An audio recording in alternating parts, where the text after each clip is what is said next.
Nous avons un marché du tertiaire qui est très dynamique, avec un intérêt confirmé des investisseurs pour l'immobilier tertiaire.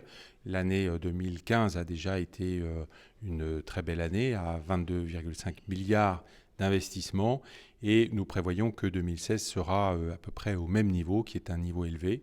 Comment ceci s'explique? Eh bien, principalement par le niveau des taux d'intérêt qui est extrêmement faible, une politique monétaire très agressive des banques centrales, et notamment de la BCE, qui fait que les taux d'intérêt des placements sans risque étant très faibles, les investisseurs se reportent sur l'immobilier, ce qui fait monter les prix et baisser les taux de rendement sur l'immobilier, mais qui demeurent beaucoup plus élevés que ceux des placements sans risque. La prime de risque et l'écart entre les deux est à un niveau historiquement très élevé. Donc nous ne pensons pas que ce mouvement va s'interrompre dans les mois qui viennent, puisque les taux d'intérêt devraient rester très faibles.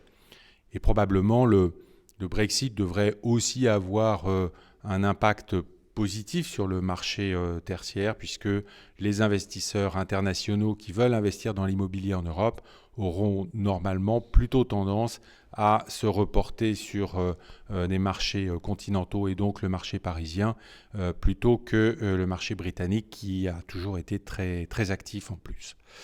Sur le logement, eh bien, sur le résidentiel, ce qu'on observe, c'est que le mouvement de reprise qui a été entamé en 2015 se prolonge et se confirme en 2016. Ça se voit sur tous les segments de marché, mais notamment sur l'accession, la primo-accession est active, et également sur le locatif avec les dispositifs fiscaux, notamment le Pinel, qui durera au moins jusqu'en 2017, et ceci donc a un impact positif sur ce marché également.